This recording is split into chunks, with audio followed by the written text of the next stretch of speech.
आज राष्ट्रीय पंचायत राज दिवस है। राष्ट्रीय पंचायत राज दिवस 2026 जमीनी स्तर के लोकतंत्र की 33 वर्ष की गौरवशाली यात्रा के बारे में आज हम बात करेंगे।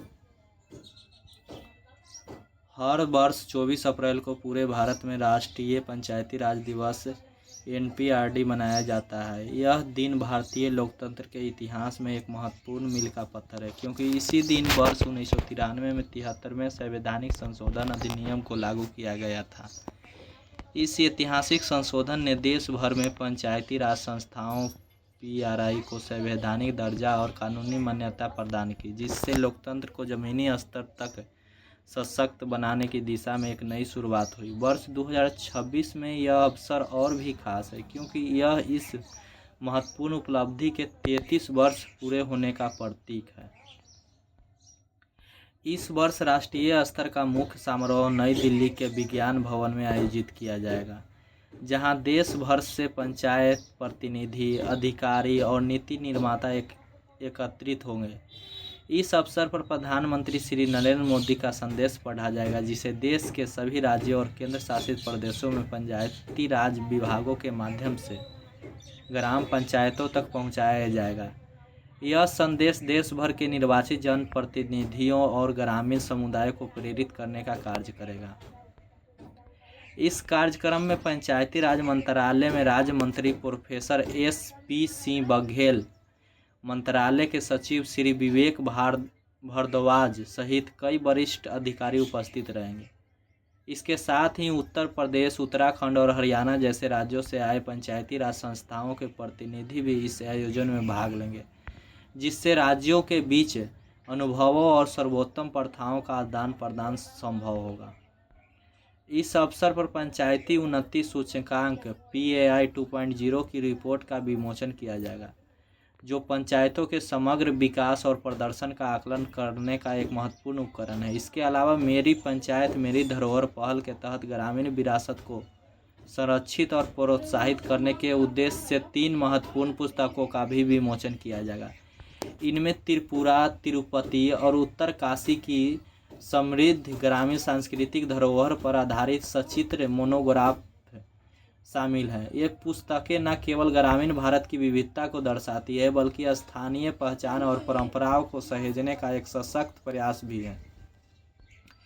राष्ट्रीय पंचायत राज दिवस का उत्सव केवल राष्ट्रीय स्तर तक सीमित नहीं रहता, बल्कि इसे राज्य, जिला, ब्लॉक और ग्राम पंचायत स्तर पर भी बड़े उत्साह और सहभागिता के साथ मनाया जाता है। इस दिन ग्राम सभाओं का आयोजन किया जाता है, जहां स्थानीय नागरिक अपने क्षेत्र के विकास से जुड़े मुद्दों पर चर्चा करते हैं और निर्णय लेने की प्रक्रिया में भाग लेते हैं। यह सहभागी लोकतंत्र की सशक्त अभिव्यक्ति है। कुल मिलाकर राष्ट्रीय पंचायती राज दिवस न केवल एक उत्सव है, बल्कि यह भारत के लोकतांत्रिक ढांचे की मजबूती और ग्रामीण सशक्तिकरण की दिशा में निरंतर प्रयासों का प्रतीक भी है। यह दिन हमें यह याद दिलाता है कि देश का वास्तविक विकास तभी संभव है जब गांव मजबूत होंगे और स्थानीय शासन प्रणाली प्रभावी होगी। अब इससे जुड़े हम अभ्यास प्रश्नों को देखेंगे।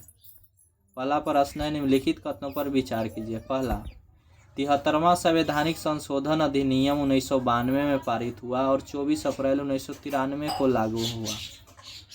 दूसरा कथन है, इस संशोधन ने नगर निकायों को संवैधानिक दर्जा प्रदान किया। तीसरा कथन है, पंचायत उन्नति सूचकांक PAI पंचायतों के प्रदर्शन का आकलन करने का उपकरण है।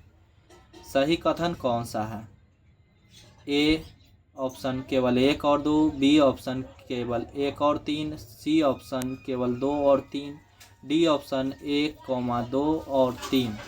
तो इसका राइट आंसर है ऑप्शन B, केवल 1 और 3, क्योंकि यह 73वां संवैधानिक संशोधन नगर निकायों से नहीं जुड़ा है, यह पंचायतों से संबंधित है।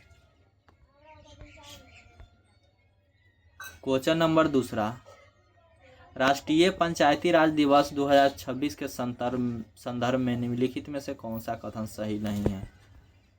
कौन सा कथन सही नहीं है? यह 73वें संवैधानिक संशोधन के लागू होने की स्मृति में मनाया जाता है। ऑप्शन B, 2026 में इस दिवस के 33 वर्ष पूरे हुए। ऑप्शन C, इस अवसर पर पंचायत उन्नति सूचकांक PA2.0 रिपोर्ट जारी की जाएगी। यह दिवस केवल राष्ट्रीय स्तर पर ही मनाया जाता है। तो इसका राइट आंसर होगा ऑप्शन डी, यह दिवस केवल राष्ट्रीय स्तर पर ही मनाया जाता है। यह गलत है।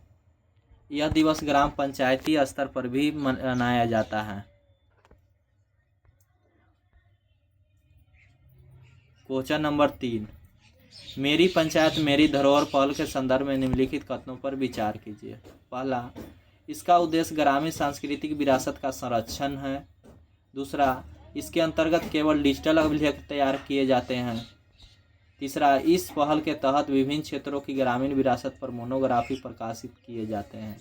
सही विकल्प चुनिए। ऑप्शन ए केवल 1, ऑप्शन बी केवल 1 और 3, ऑप्शन सी केवल 2 और 3, ऑप्शन डी 1, 2 और 3। तो इसका राइट आंसर होगा ऑप्शन नंबर बी 1 और 3, क्योंकि इसमें केवल डिजिटल नहीं बल्कि पुस्तक मोनोग्राफी भी प्रकाशित किए जाते हैं। तो आज के सेशन में इतना ही।